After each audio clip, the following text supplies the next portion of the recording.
Fala pessoal, tudo bem? Hoje vamos falar de um dos maiores conflitos do final do século XX, um dos maiores conflitos da década de 1990, que foi o conflito da Iugoslávia, o conflito que encerrou a vida desse país que conhecemos como Iugoslávia. Hoje não existe mais, hoje deu origem a 7 países após esse conflito. Um conflito sangrento, milhares de mortos, um grande número de estupros durante a guerra. Então foi algo assim muito trágico para o final do século XX. Tá? Primeira coisa, para a gente entender como que chegou nesse conflito, tá? Vamos entender primeiro o que era a Iugoslávia. Então, a Iugoslávia é um país europeu que ficou de 1929 até o começo dos anos 90, né? na região dos Balcãs, aquela região da Europa que fica a leste do Mar Adriático, próximo ao Mar Adriático. O Mar Adriático é aquele mar que fica perto da Itália, fica a leste da Itália. Tá? Então você tem a bota italiana, o Mar Adriático, e do outro lado já a região dos Balcãs, onde existia a Iugoslávia. A chave para esse conflito: grande diversidade étnica. Tá? Esse é o ponto que a gente tem que reforçar. Conflito na Iugoslávia, pensou em conflito na Iugoslávia, grande diversidade étnica. E cada etnia querendo aí a sua autonomia, o seu país. Por isso que a gente fala que esse foi um conflito étnico nacionalista. Isso é importante, galera. Conflito étnico nacionalista. Só para a gente ter ideia das etnias que habitavam a antiga Iugoslávia, você vai ter os croatas, os sérvios, os montenegrinos, húngaros, bósnios, então diversas etnias, idiomas diferentes, religiões diferentes, né? Tudo isso num grande palco que depois do século XX, no final do século XX, acabou descambando para esse conflito. Aqui um outro ponto importante, que o conceito de etnia deles, de um sérvio, de um montenegrino, é diferente do nosso conceito de etnia. Aqui pra gente, um sujeito que nasce em território brasileiro, ele é brasileiro e ninguém discute. O sujeito veio, pode ter uma mãe africana e um pai europeu, teve um filho aqui, esse filho é brasileiro, nasceu dentro do território brasileiro, é brasileiro. Né? É um conceito muito territorial. Quem nasce dentro do Brasil é brasileiro. Nós temos essa visão, uma visão muito típica, não só no Brasil, como na América como um todo. Tá? Na Europa, e principalmente na região dos Balcãs, da Iugoslávia, não é tão assim que funciona. Se eu sou, por exemplo, filho de pai e mãe croata, eu vou me considerar croata independente de onde eu nasça. Então é algo extremamente complexo. Se eu tenho pai e mãe croata e nasci, por exemplo, na Bósnia, eu vou me considerar mais croata do que bósnio. Tá? É meio estranho a gente pensar isso, mas é algo que sim existe na região da Iugoslávia, sim existe na região dos Balcãs. Tá? Hoje, como que está dividido? Então hoje a ex-Iugoslávia está dividida em 7 países. Eslovênia, Croácia, ó, a Croácia aí, ó, lembra? Vice-campeã da Copa do Mundo? Aqui, ó, uma ex-república, né? Que era uma parte da Iugoslávia. A Bósnia, onde teve os maiores conflitos, foram na Bósnia, a capital é Sarajevo. Tá? Você já teve vários conflitos em Sarajevo, início da Primeira Guerra foi lá em Sarajevo. O palco aqui, muito sangrento dessa guerra também em Sarajevo, a Sérvia, Montenegro, Macedônia e Kosovo. Kosovo, o último país a se tornar independente em 2008. Vamos entender devagar esse conflito, então, ponto por ponto.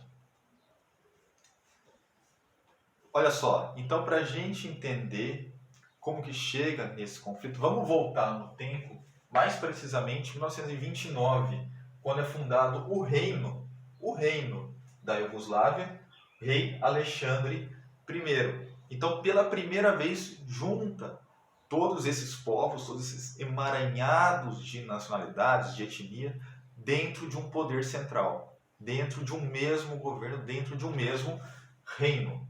Tá? Em 1929, Reino da Iugoslávia. E esse país aqui, depois da Segunda Guerra Mundial, né, em 1945, quem vai assumir o poder vai ser um sujeito conhecido como Joseph Broz Tito. Tá? Assume o poder. Vai ser importante porque aqui vai ser o auge da Iugoslávia como país, no governo do Tito.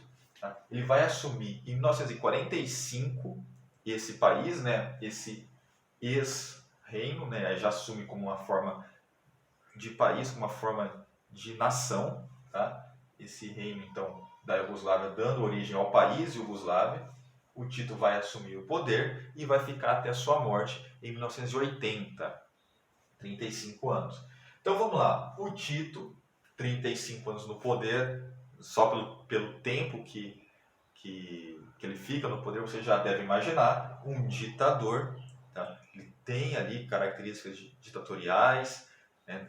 Muito tempo no poder, mas ele vai ter algumas coisas importantes que vai manter a Iugoslávia unida. Então vamos entender.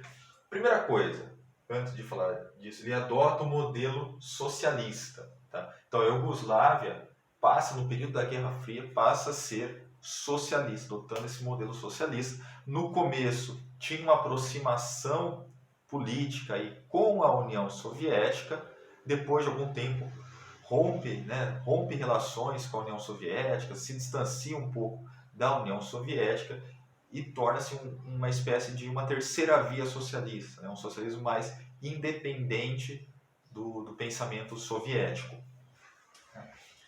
que é importante do Tito, galera? Ele não reprimiu nenhuma nacionalidade, não reprimiu as nacionalidades. Então, mesmo sendo ditador, ele não vai reprimir um croata por ser croata. Ele não vai reprimir por exemplo, um albanês, um húngaro, um bósnio por ser bósnio.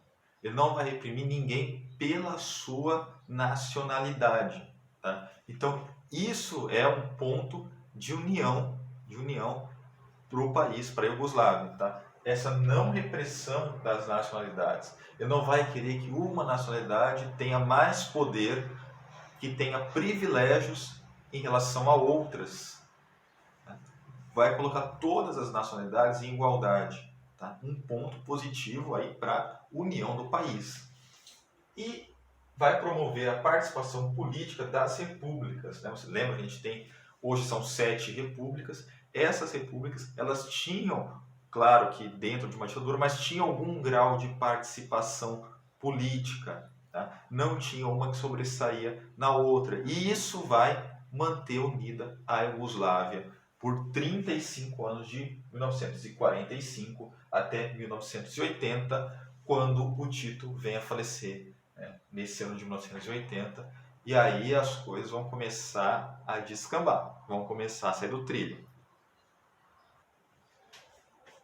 Com a morte do Tito, o que vai acontecer? Então vamos lá. Em 1980, o ano que ele morre, intensificam os conflitos separatistas. Tá? Esses conflitos que existiam, mas de uma maneira muito menor, já que o Tito tinha, né, aquele jeito de conseguir colocar todas as nacionalidades em pé de igualdade. Quando ele morre, intensificam os conflitos separatistas. Tá? Isso em 1980. Agora, as coisas só pioram mesmo em 1989, quando vai assumir o poder um tal de Slobodan Milosevic. Assume o poder. Um sérvio, ele era da etnia sérvia. Tá? Um outro ditador vai ficar 11 anos no poder, vai ficar até 2000 no poder.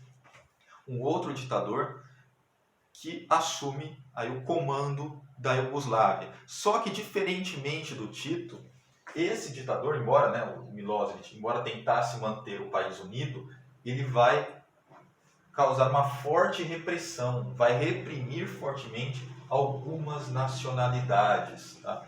Então ele não vai dar a mesma igualdade para todas as nacionalidades. Ele vai privilegiar principalmente os sérvios em detrimento das outras nacionalidades que faziam parte da Iugoslávia. Então ele vai priorizar a sua própria etnia dentro da Iugoslávia e outras vão ser muito, muito reprimidas, tá? Inclusive militarmente. Ele vai receber o carinhoso apelido de Carniceiro dos Balcãs, né? Por ter reprimido militarmente, por ter matado diversas pessoas de diversas nacionalidades dentro da Iugoslávia. E o que vai acontecer quando a gente começar a década de 90? O Milosevic assume em 89, já em 91, 2 anos depois, declaram independência da Iugoslávia, a Macedônia, a Croácia e a Eslovênia. Já 3 repúblicas já se declaram independentes. A Macedônia consegue independência de uma forma relativamente pacífica, mas a Croácia e a Eslovênia, através de conflitos, você tem uma guerra civil para esses países se tornarem independentes da Iugoslávia. Então, os primeiros conflitos dentro da Iugoslávia começam a aparecer com a declaração de independência tanto da Croácia quanto da Eslovênia. Tudo bem? Mas o ponto auge, o auge desses conflitos étnicos nacionalistas na Iugoslávia vai se dar a partir de 1992, quando a Bósnia-Herzegovina declarar a independência. Tá? A Bósnia-Herzegovina declarando independência, você vai ter o auge do conflito, a parte mais sangrenta do conflito com a guerra da Bósnia. O que a gente tem que entender? Primeiro, dentro da Bósnia, a maioria da população era sérvia, era da etnia sérvia e não aceita a independência. Tá? Então é aquilo lá que eu falei no começo da aula.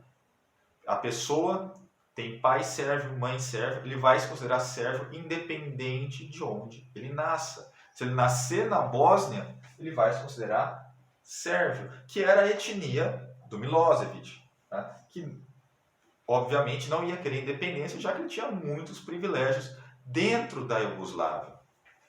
Então a maioria sérvia não vai aceitar a independência. E aí vai começar uma perseguição aos não sérvios. Começar o que a gente chama de genocídio. Galera, isso aqui é o seguinte. Você tinha dentro da Bósnia mais ou menos aí 60% de sérvio e 40%, um pouco menos, de outras etnias não sérvias. A lógica do genocídio, que é você perseguir uma etnia, você tentar exterminar uma etnia, a lógica do genocídio, a lógica irracional é a seguinte: se eu tenho dentro de um país 60% sérvio e 40% não sérvio, se esses 40% deixarem de existir, aquele país fica 100% sérvio. Essa é a lógica irracional dos genocídios. Tá? E é isso que vai acontecer na Bósnia. Perseguição aos não sérvios. Vamos eliminar quem não é sérvio na Bósnia, a gente fica com a Bósnia só pra gente. Tá? É essa lógica, apoiada pelo Milosevic. Tá? Guerra civil na Bósnia, começa a guerra civil na Bósnia em 1992. Essa guerra que vai durar até o final dos anos 90. Perseguições, mortes, genocídios. E é proporcionalmente a guerra com o maior número de estupros. Uma guerra aí do século XX. Tá? Guerra civil na Bósnia, o cerco a Sarajevo, um dos momentos mais trágicos da guerra, quando a capital Sarajevo ela é cercada e você tem um cerco impedindo que chegassem alimentos à cidade. Tá? Esse é o ponto mais sombrio da guerra. O cerco a Sarajevo, e a guerra só termina com a ajuda internacional, principalmente aí da OTAN. Lembra da OTAN nas nossas aulas de Guerra Fria? Organização do Tratado Atlântico Norte. Aí intervém na Iugoslávia, intervém na Bósnia, e aí sim consegue fazer com que a paz volte àquela região. Tá bom? E aí então no final da década de 90, em 1998, Milosevic vai perseguir a população de Kosovo. E aí, guerra civil em Kosovo, ou Kosovo, né? As duas formas estão corretas. Tá? Guerra civil em Kosovo. Tá? O que vai acontecer com Milosevic? Ele vai deixar o poder em 2000. Em 2001 ele vai ser preso, condenado aí por diversos crimes contra a humanidade, como genocídio, por exemplo. E em 2006 ele acaba morrendo, morre aí por complicações, né? Não foi condenado à morte, mas ele acaba morrendo em 2006. A Iugoslávia deixa de existir em 2003. Em 2003 a Iugoslávia, já depois de perder boa parte do seu território, a Croácia já era independente, a Macedônia já era independente, a Eslovênia já era independente, a Bósnia já era independente, ou seja, o território já estava muito reduzido. Em 2003 ela deixa de existir e passa a chamar Sérvia e Montenegro. Né? Esse país que surgiu em 2003, Sérvia e Montenegro, englobava hoje 3 países, a Sérvia, Montenegro e Kosovo, tá? Dentro desse território. E em 2008, Kosovo, que era uma parte da Sérvia, vai se declarar independente, sendo o último país da região a tornar independente em 2008. Tudo bem, moçada? Então espero que tenha ficado claro. Aquele abraço.